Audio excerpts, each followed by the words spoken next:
नमस्कार दोस्तों, सभी को राम राम। भविष्य द विज़न के ऑनलाइन प्लेटफॉर्म पर आप सभी का स्वागत है। मैं रामकिशन भीम सिंह छिंपा स्वागत करता हूं आप सभी का। और दोस्तों, आज के इस सेशन के अंदर 16 जून 2023 को आरपीएससी द्वारा आयोजित असिस्टेंट टाउन प्लानर परीक्षा जो है, इस परीक्षा के प्रश्नों को डिस्कस करने वाले हैं। जितने भी दोस्त देख रहे हैं, आप सभी से रिक्वेस्ट है कि वीडियो के लिंक को अपने फ्रेंड सर्कल के अंदर शेयर ज़रूर कर दीजिएगा। और यदि आप नए हैं तो हमारे यूट्यूब चैनल को सब्सक्राइब भी कर लीजिएगा। आपको जानकारी के लिए बता देता हूं दोस्तों, ये जो पीडीएफ है, ये पीडीएफ आपको भविष्य द विज़न के ऑफिशियल ऐप के ऊपर निःशुल्क मिलेगी। तो आप ऐप को डाउनलोड करके वहां से इस पीडीएफ को प्राप्त कर सकते हैं जी। चलिए, आज का पहला प्रश्न है, निम्नलिखित में से जॉर्ज थॉमस द्वारा राजस्थान के लिए सर्वप्रथम किन शब्दों का प्रयोग किया गया था। तो दोस्तों, जॉर्ज थॉमस के द्वारा, यदि हम बात करें कि जॉर्ज थॉमस के द्वारा राजस्थान के लिए किस शब्द का प्रयोग किया गया, तो इसका राइट आंसर है राजपुताना। दोस्तों, जॉर्ज थॉमस ने राजस्थान के भूभाग के लिए राजपुताना शब्द का प्रयोग जो था वो प्रयोग किया था। ध्यान से देखेंगे दोस्तों। देखिए दोस्तों, राजस्थान को राजपुताना नाम जो, ये राजपुताना नाम जॉर्ज थॉमस के द्वारा 1800 ईस्वी के अंदर दिया गया था। दोस्तों, यहाँ से 2-3 प्रश्न जो एग्जाम के अंदर शब्दों का हेरफेर करके पूछा जाता है, आप ध्यान से सुनिएगा। राजस्थान पुलिस के अंदर पूछा गया कि 1800 ईस्वी के अंदर जॉर्ज थॉमस के द्वारा राजस्थान को क्या नाम दिया गया। तो दोस्तों, राजस्थान को राजपुताना नाम दिया गया था। और राजस्थान पुलिस के अंदर पूछा गया कि जॉर्ज थॉमस ने राजस्थान को राजपुताना नाम कब दिया था। तो दोस्तों, याद रखिएगा, 1800 ईस्वी के अंदर जॉर्ज थॉमस के द्वारा राजस्थान को राजपुताना नाम दिया गया था। और एकीकरण के छठे चरण के अंदर 26 जनवरी 1950, वो दिन जिस दिन अपने देश का संविधान लागू हुआ था। और एकीकरण का छठा चरण यानी 26 जनवरी 1950 की बात कर रहे हैं।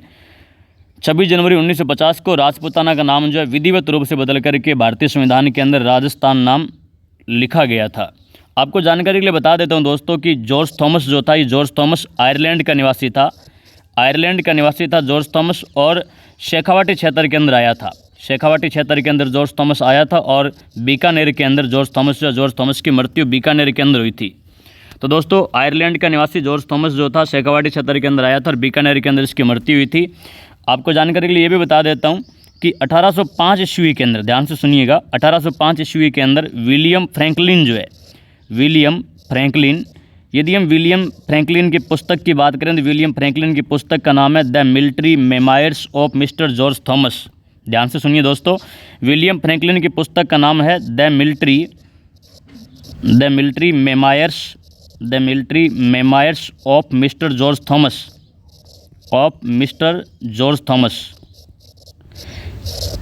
यदि हम इस पुस्तक की बात करें तो इस पुस्तक के अंदर कहते हैं कि विलियम फ्रैंकलिन ने ये लिखा था कि जॉर्ज थॉमस जो था वो संभवतः पहला व्यक्ति था जिसने राजस्थान के भूभाग के लिए राजपुताना शब्द का प्रयोग जो था वो प्रयोग किया था। एक बार फिर से रिपीट कर रहा हूँ, विलियम फ्रैंकलिन ने अपनी पुस्तक the military memoirs of mister George Thomas के अंदर इस बात का उल्लेख किया था कि जॉर्ज थॉमस जो था संभवतः पहला व्यक्ति था जिसने राजस्थान के भूभाग के लिए राजपुताना शब्द का प्रयोग किया था। और ये पुस्तक जो है the military memoirs of mister George Thomas, इस पुस्तक का प्रकाशन जो है 1805 ईस्वी के अंदर बंगाल के शेर साइक संधि का जनक लॉर्ड वेलेस्ली के द्वारा किया गया था। आगे बढ़ते हैं। आज का अगला प्रश्न काफ़ी अच्छा प्रश्न है।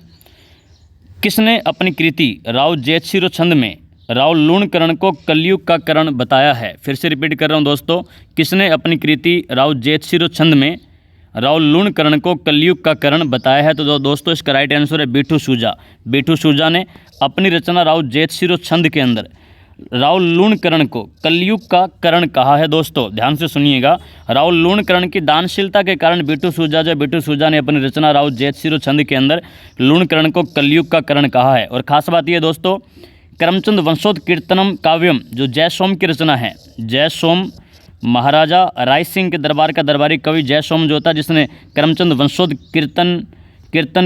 कीर्तनकम काव्यम करमचंद वंशोध कीर्तन काव्यम रचना लिखी है। इस रचना के अंदर लूणकरण की तुलना जो है वो लूणकरण की दानशीलता की तुलना जो है वो कर्ण से की है, दानवीर कर्ण से तुलना की गई है। ध्यान दीजिएगा दोस्तों, राव जेतसी और बाबर के बेटे कामरान यानी बाबर के उत्तराधिकारी कामरान के बीच में 1534 ईस्वी के अंदर युद्ध हुआ था। और इस युद्ध के अंदर राव जेतसी की विजय हुई थी, कामरान की हार हुई थी। ये जो जेतसी और कामरान के बीच में युद्ध हुआ है, इस युद्ध का वर्णन जो है बिठू सूजा ने अपनी रचना राव जेतशिरो छंद के अंदर किया है। चलिए आगे बढ़ते हैं। अगला प्रश्न, मेवाड़ के मुक्तिदाता किसे कहा जाता है? ध्यान से देखिएगा, मेवाड़ के मुक्तिदाता के नाम से किसे जाना जाता है? ऑप्शन है रतन सिंह रावल, राणा हमीर, राणा कुंभा और जैतर सिंह। जैतर सिंह, फिर से रिपीट कर रहा हूँ, मेवाड़ के मुक्तिदाता किसे कहा जाता है? दोस्तों मेवाड़ के मुक्तिदाता की यदि बात करें तो मेवाड़ का मुक्तिदाता राणा हमीर को कहा जाता है। ध्यान से सुनेंगे। देखिए दोस्तों, सर्वविदित है, आप सभी को ज्ञात है कि 1303 ईस्वी के अंदर चित्तौड़गढ़ का पहला साका हुआ था। और चित्तौड़गढ़ के पहले साके के अंदर रावल रतन सिंह ने केसरिया किया था। गोरा बादल मारे गए थे, गोरा बादल मारे गए थे। गोरा पद्मनी का चाचा और बादल चचेरा भाई था।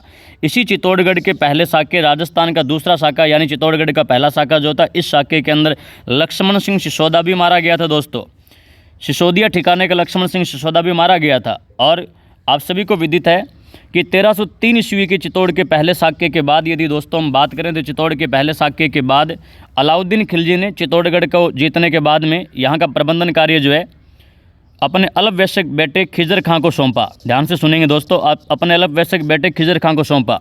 और चित्तौड़गढ़ का नाम चेंज करके नाम रखा था दोस्तों, खिजराबाद नाम रखा था। खिजराबाद नाम चेंज करके रख दिया था। और चित्तौड़गढ़ का ये नाम खिजराबाद नाम जो है धाईबा पीर की दरगाह के अभिलेख के अंदर मिलता है। ध्यान से दीजिएगा। खिजर खां ने दोस्तों 1303 से लेकर के 1311 ईस्वी तक खिजर खां ने शासन किया था। और इसके बाद में 1311 से लेकर के 1326 ईस्वी तक जो दोस्तों ये शासन किया था जालोर के शासक कानड़देव चौहान का भाई मूंछला मालदेव सोनगरा।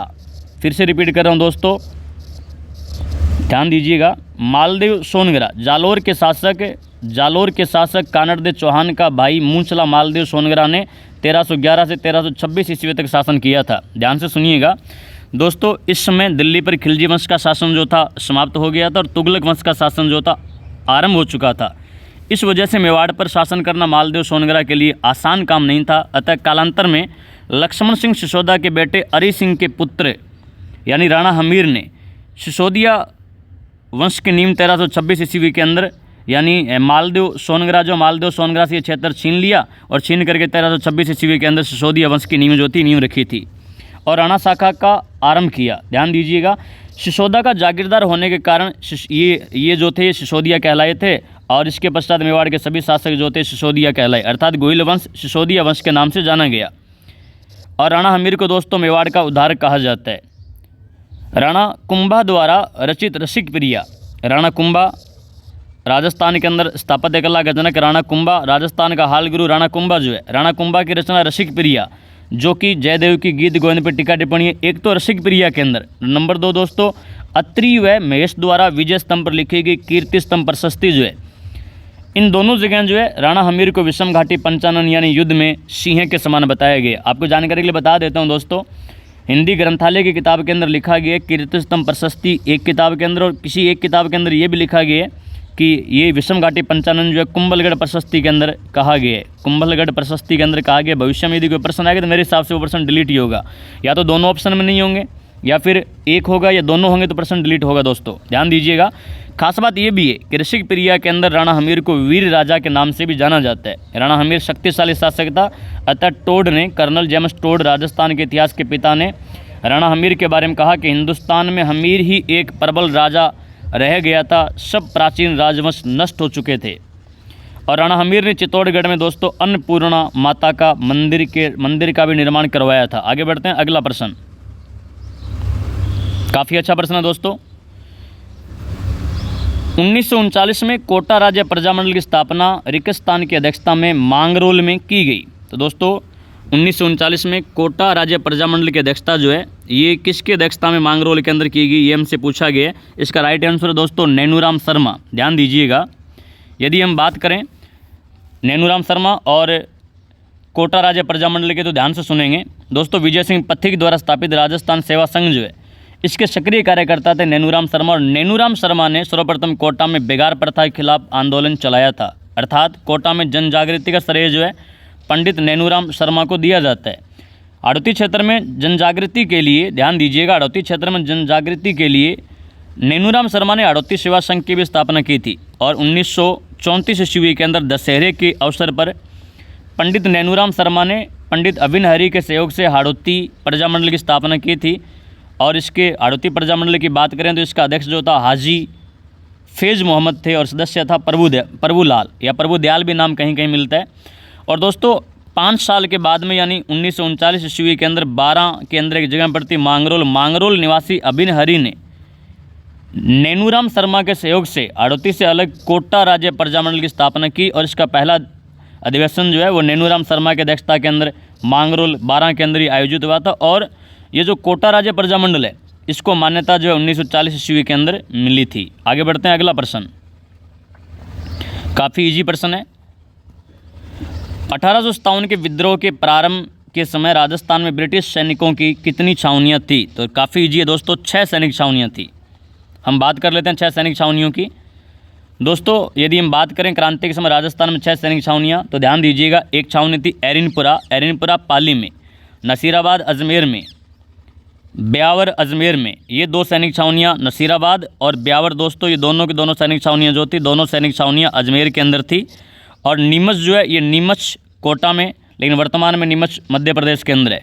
देवली टोंक में थी और खेरवाड़ा उदयपुर के अंदर थी। तो आपसे पूछे कि क्रांति के समय कितनी सैनिक छावनियाँ थी? तो दोस्तों क्रांति के समय 6 सैनिक छावनियाँ थी राजस्थान के अंदर। आगे बढ़ते हैं, आज का अगला प्रश्न, प्रश्न नंबर 6, काफ़ी अच्छा प्रश्न है। अलवर मेव किसान आंदोलन का नेतृत्व किसने किया? ऑप्शन है सेठ जमनालाल बजाज, चौधरी यासीन खान, भोजी लंबरदार और विजय सिंह पथिक। दोस्तों इसका राइट आंसर है चौधरी यासीन खान। ध्यान दीजिएगा, यदि हम मेव किसान आंदोलन की बात करें तो ये मेव किसान आंदोलन जो है महाराजा जय सिंह के समय हुआ था और यह आंदोलन अलवर की मेव जाति के द्वारा शुरू किया गया था। ध्यान दीजिए दोस्तों, अलवर और भरतपुर जो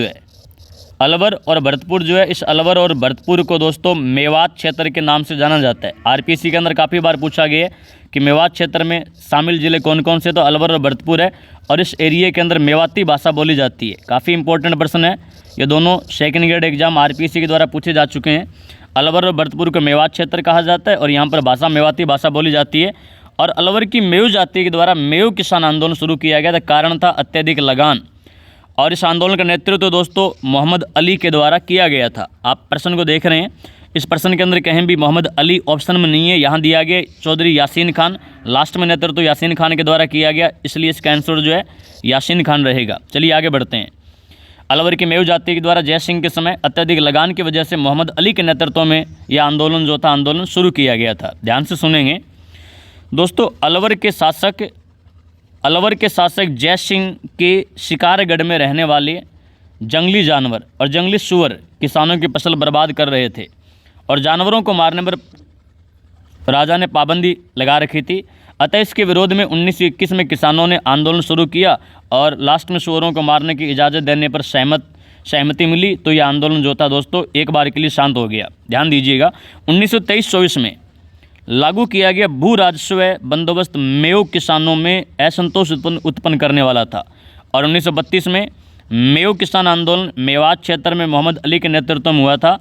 मोहम्मद हादी ने इस आंदोलन के दौरान, ध्यान दीजिएगा, इस आंदोलन के दौरान मोहम्मद हादी ने, नाम याद रखिएगा, मोहम्मद हादी ने 1932 में अंजुमन खादिम उल इस्लाम नामक संस्था स्थापित कर मेव किसान आंदोलन को संगठित किया था और मेवों ने प्रारंभ में ही गुरिल्ला युद्ध आरंभ कर दिया था। ध्यान दीजिए दोस्तों, पटवार एग्जाम 2021 के अंदर पूछा गया था, अंजुमन खादिम उल इस्लाम नामक संस्था किसके द्वारा स्थापित की गई? तो दोस्तों ये संस्था 1932 ईस्वी के अंदर मोहम्मद हादी के द्वारा मेव किसान आंदोलन के दौरान स्थापित की गई थी।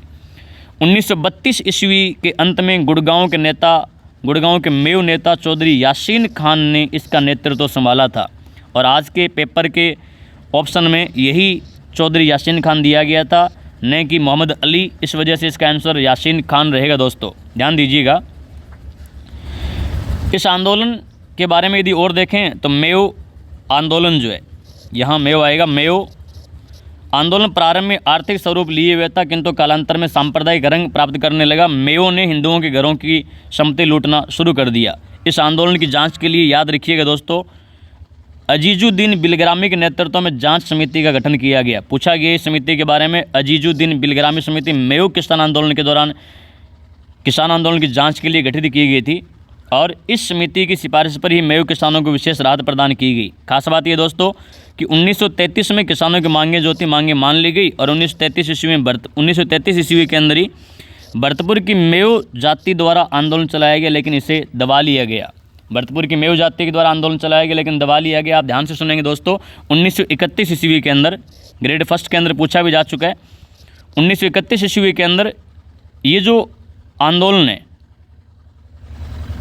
इस आंदोलन की यदि बात करें तो 1931 ईस्वी के अंदर यदि हम भरतपुर की बात करें, ध्यान से सुनेंगे, भरतपुर की बात करें तो भरतपुर के अंदर बढ़े हुए करों के विरोध में लंबरदारों ने कर वसूलने से इनकार कर दिया। लंबरदार जो थे, लंबरदार कर वसूलने वाले लंबरदार जो थे, उन्होंने कर वसूलने से इनकार कर दिया। और बोझी लंबरदार, एक नाम आता है दोस्तों बोझी लंबरदार। बोझी लंबरदार जो बोझी लंबरदार के नेतृत्व में, बोझी लंबरदार के नेतृत्व में यहाँ पर जो है आंदोलन शुरू हुआ। बोझी लंबरदार ने लगभग 500 किसानों को इकट्ठा करके उनको भड़काऊ भाषण दिया, अतः बोझी लंबरदार को गिरफ्तार कर लिया गया। आरपीसी के अंदर पूछा गया बोझी लंबरदार का संबंध कहाँ से है, तो दोस्तों बोझी लंबरदार का संबंध जो है भरतपुर किसान आंदोलन से बोझी लंबरदार का संबंध रहा है। आगे बढ़ते हैं, अगला प्रश्न काफ़ी अच्छा प्रश्न है दोस्तों। 30 मार्च 1949 यानी एकीकरण के चौथे चरण की बात की जा रही है। 30 मार्च 1949 यानी एकीकरण चौथे चरण की बात की जा रही है। 30 मार्च 1949 को वृहद राजस्थान का उद्घाटन किसने किया था, तो दोस्तों यदि हम बात करें एकीकरण के चौथे चरण की बात करें तो 30 मार्च 1949 जो है, 30 मार्च 1949 को एकीकरण के चौथे चरण का उद्घाटन जो है सरदार वल्लभ भाई पटेल के द्वारा किया गया था। मैं तो इसको ऐसे याद रखता हूँ कि चार बोले तो सरदार सरदार वल्लभ भाई पटेल के द्वारा एकीकरण के चौथे चरण का उद्घाटन जो था ये किया गया था। अब यदि खास बात एकीकरण के चौथे चरण के देखें दोस्तों तो ध्यान दीजिएगा, एकीकरण का चतुर्थ चरण दोस्तों जिसे वृहद या वृहद राजस्थान कहा जाता है 30 मार्च 1949 को संपन्न हुआ था और राजधानी जो है वो जयपुर राजधानी रखी गई थी। आपको राजधानी के बारे में बता देता हूं दोस्तों, ध्यान से सुन लीजिएगा आप लोग। यदि हम राजधानी की बात करें तो एकीकरण के चौथे चरण में, ध्यान दीजिएगा दोस्तों, एकीकरण के चौथे चरण की यदि हम बात करें तो एकीकरण के चौथे चरण के समय जोधपुर और जयपुर के बीच में, जोधपुर और जयपुर दोनों की बात करें दोस्तों, जोधपुर और जयपुर इन दोनों के बीच में राजधानी को लेकर के विवाद हो गया था। एकीकरण के समय यदि बात करें जोधपुर की तो जोधपुर जो है एकीकरण के समय जोधपुर का शासक जो था वो जोधपुर के शासक का नाम था दोस्तों हनुमंत सिंह और जयपुर का था मान सिंह द्वितीय। जयपुर का एकीकरण के समय शासक जो था मान सिंह द्वितीय था। इन दोनों के बीच में राजधानी को लेकर के दोस्तों विवाद हो गया और ये विवाद जो है, इस विवाद को हल करने के लिए BR पटेल समिति का गठन किया गया था। ध्यान दीजिएगा दोस्तों, इस विवाद को, राजधानी को लेकर के एकीकरण के चौथे चरण के अंदर जो विवाद हुआ, इस विवाद को हल करने के लिए BR पटेल समिति का गठन किया गया। वनपाल पेपर के अंदर समिति का नाम पूछा जा चुका है और कॉलेज लेक्चरर के अंदर भी नाम जो पूछा जा चुका है दोस्तों। BR पटेल समिति का गठन किया गया। ये BR पटेल जो है, ये BR पटेल पंजाब के मुख्य सचिव थे, पंजाब के मुख्य सचिव थे BR पटेल। और ये BR पटेल समिति जो है, इस समिति के अंदर 2 मेंबर और थे। नंबर 1 मेंबर जो था उसका नाम था दोस्तों कर्नल HC पुरी और एक मेंबर जो था उसका नाम था दोस्तों SP सिन्हा। और इसी समिति की सिफारिश पर एकीकरण के चौथे चरण के अंदर राजधानी जो है वो राजधानी जयपुर को बनाया गया। ध्यान दीजिएगा, राजधानी जो जयपुर को राजधानी बनाया गया था। और इस समिति की सिफारिश पर यदि हम बात करें दोस्तों, इस समिति की सिफारिश पर जो है शिक्षा विभाग जो है ये बीकानेर को दिया गया, न्याय विभाग जोधपुर को दिया गया, कृषि विभाग जो भरतपुर को दिया गया, वन विभाग जो है वन एवं सहकारी विभाग, ध्यान दीजिए वन एवं सहकारी विभाग जो है, ये वन एवं सहकारी विभाग जो दोस्तों ये दिया गया था कोटा को दिया गया था। आगे बढ़ते हैं, कृषि का खनिज विभाग जो है, ये खनिज विभाग दोस्तों उदयपुर को दिया गया। खनिज, ध्यान दीजिए, खनिज कस्टम एवं एक्साइज विभाग, खनिज कस्टम एवं एक्साइज विभाग जो है ये विभाग उदयपुर को दिया गया था दोस्तों। ध्यान दीजिए, एक बात मैं आपको यहाँ पर और बता देता हूँ दोस्तों कि एकीकरण के 7वें चरण के बाद में, एकीकरण के यदि 7वें चरण की हम बात करें तो एकीकरण के समय अजमेर विलय के बाद, ध्यान दीजिए यहाँ मैं आपको राजधानी के विवाद की बात एक और बता देता हूँ।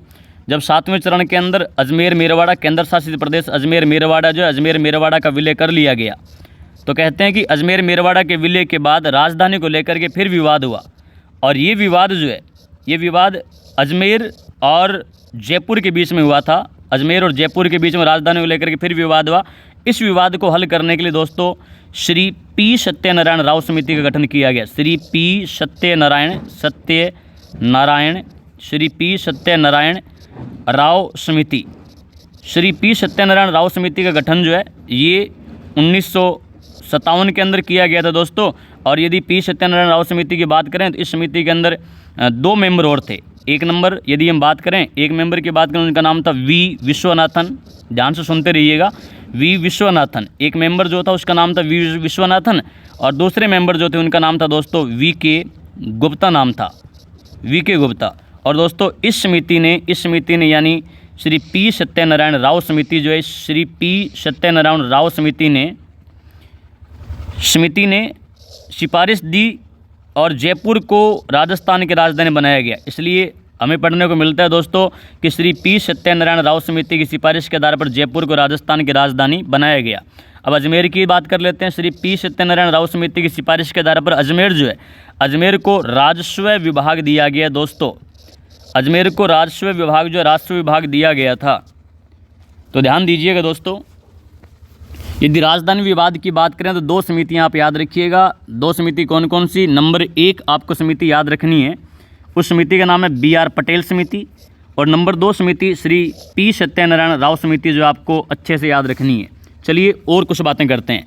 एकीकरण के चौथे चरण की कुछ खास बात और देखें दोस्तों, तो इस एकीकरण के चौथे चरण में महाराज प्रमुख भोपाल सिंह को बनाया गया था। आजीवन ये पद इनके लिए सुरक्षित कर दिया गया था। खास बात ये भी है कि एकीकरण के समय एकमात्र अपाहिज व्यक्ति जो थे वो भोपाल सिंह थे, मेवाड़ के महाराणा भोपाल सिंह। और एकीकरण के चौथे चरण में राज प्रमुख जो है ये आजीवन जयपुर के मान सिंह द्वितीय को बनाया गया, उपराज प्रमुख भीम सिंह को बनाया गया और प्रधानमंत्री हीरालाल शास्त्री को बनाया गया। उद्घाटनकर्ता की बात कर ही चुके हैं। और 30 मार्च को ये एकीकरण का चौथा चरण जो था ये संपन्न हुआ था। इसी दिन राजस्थान दिवस यानी 30 मार्च को दोस्तों राजस्थान दिवस के रूप में मनाया जाता है और 1 नवंबर को राजस्थान स्थापना दिवस मनाया जाता है दोस्तों। आगे बढ़ते हैं। आज का अगला प्रश्न, प्रश्न नंबर 8, ध्यान दीजिएगा। राजस्थान में निम्नलिखित में से किस स्थान पर एक नरसंहार हुआ जिसे महात्मा गांधी ने जलियांवाला बाग हत्याकांड से भी अधिक भीषण बताया था? तो दोस्तों इसका राइट आंसर है निमुचना हत्याकांड। ध्यान दीजिए, निमुचना हत्याकांड, जो निमुचना हत्याकांड को महात्मा गांधी जी ने जलियांवाला बाग हत्याकांड से भी अधिक भीषण बताया था दोस्तों। ध्यान दीजिएगा, हम कुछ बातें जो है यहाँ की खास बातें जो निमुचना हत्याकांड वगैरह की वो हम कर लेते हैं, तो ध्यान से सुनिएगा। ध्यान दीजिए दोस्तों, अलवर के किसानों ने लगान के दरों में विरोध करने हेतु 14 मई 1925, आप ये टाइम याद रखिए, 14 मई 1925 याद रखिए दोस्तों। और ये निमुचना जो है, निमुचना अलवर में पड़ता है दोस्तों। निमुचना अलवर के अंदर पड़ता है। और हम पीछे देख कर कहें कि अलवर का राजा जो था इस समय, वो अलवर का राजा था दोस्तों जय सिंह। अलवर का राजा जय सिंह था। और अलवर के किसानों ने लगान के दरों में विरोध करने हेतु 14 मई 1925 को अलवर के निमुचना गांव जो बानसूर तहसील में है किसान सभा का आयोजन किया। और इस सभा में किसान रघुनाथ की पुत्री सीताबाई ने, महिला का नाम पूछे तो सीताबाई ने महिलाओं का नेतृत्व करते हुए कहा था कि हम किसी भी हालत में ठिकाने को अधिक लगान नहीं देंगे। खास बात ये दोस्तों कि 14 मई 1925 को अलवर के निमुचना गांव बानसूर तहसील के निमुचना गांव के अंदर जो ये किसान सभा हो रही थी, इस किसान सभा पर अलवर के राजा जय सिंह के कहने पर कमांडर छज्जू सिंह ने 800 लोगों पर गोलियां चलवाई। और छज्जू सिंह को राजस्थान का जनरल डायर कहा जाता है दोस्तों। 800 लोगों पर गोलियां चलाई। लगभग 156 किसान जो थे, 156 किसान दोस्तों मारे गए थे। ध्यान दीजिएगा, लगभग 156 किसान मारे गए थे। और गोलीबारी करने वाले जो थे, एक तो नाम है कमांडर छज्जू सिंह और एक नाम हो रहा था दोस्तों, उसका नाम है गोपाल दास। छज्जू सिंह और एक नाम मिलता है दोस्तों गोपाल दास नाम मिलता है। छज्जू सिंह और गोपाल दास के नेतृत्व में एक सेना जो थी वो जय सिंह के द्वारा भेजी गई और इन्होंने 800 लोगों पर गोलीबारी की और जिनमें लगभग 156 लोग मारे गए। और छज्जू सिंह को राजस्थान का जनरल डायर कहा जाता है। यदि हम बात करें संज्ञा की कि निमुचना हत्याकांड को किसने क्या कहा है, तो ध्यान दीजिए, रामनारायण चौधरी ने निमुचना हत्याकांड ही कहा है। रियासत नामक समाचार पत्र ने जलियांवाला बाग हत्याकांड कहा है। निमुचना हत्याकांड को रियासत नामक समाचार पत्र ने जलियांवाला बाग हत्याकांड की संज्ञा दी है दोस्तों। मोस्ट इंपॉर्टेंट है, काफ़ी बार एग्जाम के अंदर पूछा गया है। दिनेश चैन बोर्ड के द्वारा, RSM SSB और RPC के द्वारा काफ़ी बार ये प्रश्न पूछा गया है कि महात्मा गांधी जी ने अपनी पत्रिका यंग इंडिया में निमुचना हत्याकांड को जलियांवाला बाग हत्याकांड से भी दोहरा और विभत्स बताया है तथा इसे दोहरी डायरशाही कहा है। अच्छे से आप इसको याद कर लीजिए, मैं एक बार रिपीट फिर कर देता हूं क्योंकि काफ़ी बार ये प्रश्न एग्जाम में पूछा गया है। महात्मा गांधी जी ने अपनी पत्रिका यंग इंडिया में निमुचना हत्याकांड को जलियांवाला बाग हत्याकांड से भी दोहरा विभत्स बताया है और इसे दोहरी डायरशाही अपनी पत्रिका यंग इंडिया में कहा है। इम्पोर्टेंट, ये भी इम्पोर्टेंट है कि प्रताप समाचार पत्र जो गणेश शंकर विद्यार्थी का था और तरुण या नवीन राजस्थान जो कि विजय सिंह पथिक का है, तरुण या नवीन राजस्थान विजय सिंह पथिक का समाचार पत्र जो है, इन दोनों की बात करें तो इन समाचार पत्रों के अंदर निमुचना हत्याकांड को प्रकाशित किया गया था। आगे बढ़ते हैं, आज का अगला प्रश्न। तो अभी जो प्रश्न देखने जा रहे हैं दोस्तों, ये राजस्थान कला संस्कृति से आज के पेपर के अंदर राजस्थान इतिहास से काफ़ी इजी प्रश्न पूछे गए, 8 प्रश्न पूछे गए थे।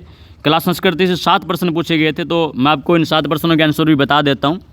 तारागढ़ का किला किस प्रकार के दुर्ग का श्रेष्ठ उदाहरण है? तो दोस्तों तारागढ़ का किला जो है, तारागढ़ का किला गिरी दुर्ग का उदाहरण है। तारागढ़ का किला जो है, ये तारागढ़ दुर्ग जो दोस्तों अजमेर में बना हुआ है। अजमेर के अंदर बीठड़ी की पहाड़ी पर बना हुआ है, ध्यान से सुनिएगा। अजमेर के अंदर बीठड़ी की पहाड़ी पर बना हुआ है, इसलिए अजमेर के तारागढ़ दुर्ग को गढ़ बीठड़ी के नाम से भी जाना जाता है, गढ़ बीठड़ी के नाम से जाना जाता है। और इसे राजस्थान का जिब्राल्टर कहा जाता है, राजस्थान का जिब्राल्टर के नाम से जाना जाता है। राजस्थान का जिब्राल्टर की यदि दोस्तों हम बात करें तो राजस्थान का जिब्राल्टर जो है ये बिशप हेबर ने कहा था। बिशप हेबर ने अजमेर के तारागढ़ दुर्ग को राजस्थान का जिब्राल्टर कहा है। और ध्यान दीजिएगा, यदि हम बात करें तो इसी अजमेर के तारागढ़ दुर्ग को राजस्थान का पूर्व का दूसरा जिब्राल्टर भी कहा जाता है। पूर्व का दूसरा जिब्राल्टर के नाम से भी जाना जाता है।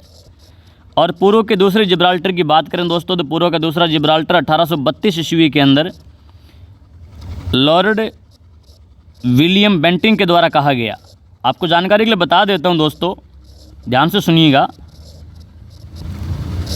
जो एग्ज़ाम हुआ था रीट 2021 का एग्ज़ाम हुआ सितंबर के महीने में, उसके अंदर ये पूछा गया था कि तारागढ़ दुर्ग को पूर्व का दूसरा जिब्राल्टर किसने कहा था? तो लॉर्ड विलियम बेंटिंग के द्वारा कहा गया। सीधा सीधा आपसे पूछ ले राजस्थान के जिब्राल्टर तो बिशप हेबर के द्वारा कहा गया। तारागढ़ दुर्ग जो है इसे अजय मेरू दुर्ग कहा जाता है, अजय मेरू दुर्ग के नाम से जाना जाता है। ध्यान दीजिएगा, तारागढ़ दुर्ग को दोस्तों अजय मेरू दुर्ग के नाम से जाना जाता है। बीठड़ी की पहाड़ी पर बना हुआ गढ़ बीठड़ी के नाम से जाना जाता है। बीठड़ी की पहाड़ी पर बना हुआ गढ़ बीठड़ी के नाम से जाना जाता है। राजस्थान का जिब्राल्टर, पूर्व का दूसरा जिब्राल्टर, राजपुताना की कुंजी, अरावली का अरमान के नाम से जाना जाता है। आगे बढ़ते हैं, अगला प्रश्न, प्रश्न नंबर 10। सुरजन, अहमद अली, रामलाल, श्री किशन और साधु राम किस शैली के प्रमुख चित्रकार है? फिर से रिपीट कर रहा हूँ, सुरजन, अहमद अली, रामलाल, श्री किशन और साधु राम किस शैली के प्रमुख चित्रकार है? तो दोस्तों इसका राइट आंसर है बूंदी। बूंदी चित्रकला शैली से इन चित्रकारों का नाम जो है जुड़ा हुआ है। आगे बढ़ते हैं, अगला प्रश्न, और काफ़ी अच्छा प्रश्न आज के पेपर के अंदर। प्रश्न दोस्तों, मेवाड़ में दीपावली के 15 दिन पहले अक्सर लड़के लड़कियां घर घर जाकर गीत गाते हैं। लड़कियों द्वारा गाए जाने वाले गीतों को रिकस्तान कहा जाता है। राइट आंसर है गडाल्यो के नाम से जाना जाता है। मेवाड़ में दीपावली के 15 दिन पहले लड़के और लड़कियों के द्वारा घर घर जाकर के जो गीत गाए जाते हैं उन गीतों को गडाल्यों के नाम से जाना जाता है दोस्तों। अगला प्रश्न काफ़ी इजी प्रश्न है। जसनाती पंथ के किस प्रकार के नृत्य की उत्पत्ति बीकानेर के कत्रियासर गांव में हुई थी? तो दोस्तों काफ़ी इजी है, अग्नि नृत्य। अग्नि नृत्य का संबंध जो है वो जसनाती संप्रदाय से है और जसनाती संप्रदाय की प्रमुख पीठ कत्रियासर बीकानेर के अंदर है। कत्रियासर बीकानेर के अंदर प्रमुख पीठ है और जसनाती संप्रदाय के 36 नियम है दोस्तों, 36 नियम है। और जसनाथ जी को सिकंदर लोदी ने कत्रियासर बीकानेर के अंदर 500 बीघा भूमि दान में दी थी। अगला प्रश्न देखिएगा, प्रश्न नंबर 13, काफ़ी अच्छा प्रश्न है। रिकस्तान के आध्यात्मिक विचारों को पुस्तकों में संकलित किया गया एक का शीर्षक है मंत्र राज प्रकाश।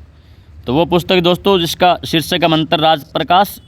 इस मंत्र राज प्रकाश के अंदर हरिदास जी के विचारों को संकलित किया गया है दोस्तों। आज का अगला प्रश्न, आधुनिक राजस्थान में, काफ़ी जी प्रश्न है, आधुनिक राजस्थान में उदयपुर, चित्तौड़गढ़, राजसमंद और भीलवाड़ा के क्षेत्र को रिकस्तान बोली का क्षेत्र भी कहा जाता है। तो दोस्तों आप सभी को सर्वविदित है कि उदयपुर, चित्तौड़गढ़, राजसमंद, भीलवाड़ा ये वाला एरिया जो है ये एरिया दोस्तों मेवाड़ के अंतर्गत आता है। इसलिए यहाँ की भाषा कौन सी हो जाएगी, मेवाड़ी भाषा हो जाएगी। आगे बढ़ते हैं, अगला प्रश्न काफ़ी अच्छा प्रश्न है। राजस्थानी साहित्य में रियासतों के शासकों ने अपने पराक्रम, विजयों तथा अन्य महत्वपूर्ण कार्यों के लिए इतिहास का लेखा जोखा अपने इतिहासकारों से लिखवाकर संजोया है। इस लेखा जोखा यानी वर्णन को रिकस्थान कहा जाता है। फिर से रिपीट कर रहा हूँ, राजस्थानी साहित्य में रियासतों के शासकों ने अपने पराक्रम, विजयों, अन्य महत्वपूर्ण कार्यों के इतिहास का लेखा जोखा जो है वो अपने इतिहासकारों से लिखवा करके संजोए है। इस लेखा जोखा यानी वर्णन को क्या कहा जाता है? तो दोस्तों इस लेखा जोखा या वर्णन जो राजस्थान के रियासतों के राजाओं ने अपने इतिहासकारों से लिखवाया था, अपने पराक्रम, विजयों, अन्य महत्वपूर्ण कार्यों को लिखवाया था, उस लेखा जोखा को दोस्तों ख्यात के नाम से जाना जाता है। एक बार फिर से आप लोगों को बता देता हूँ कि ये जो PDF है, ये PDF आपको भविष्य द विज़न के ऑफिशियल ऐप के ऊपर आपको PDF निःशुल्क मिलेगी, भविष्य द विज़न। तो आप डाउनलोड कर लीजिए, वहाँ आपको ये PDF मिल जाएगी। और आपको बता देता हूँ दोस्तों कि मैंने एक हिस्ट्री से जितने भी 2010 के बाद पेपर पूछे गए हैं, हिस्ट्री में जितने प्रश्न आए 2023 तक है, उनका एक ऑनलाइन सॉल्व्ड पेपर के नाम से कोर्स भी लॉन्च किए है, तो आप वो भी देख सकते हैं ऐप के अंदर जा कर के। चलिए आज के लिए इतना ही दोस्तों। एक बार फिर से आपसे भी रिक्वेस्ट है कि यदि आप नए हैं तो चैनल को सब्सक्राइब जरूर कर लीजिएगा और अपने फ्रेंड सर्कल के अंदर वीडियो के लिंक को शेयर भी कर दीजिएगा। मिलते हैं अगली क्लास में, तब तक के लिए जय हिंद, जय भारत, धन्यवाद, गुड स्टडी।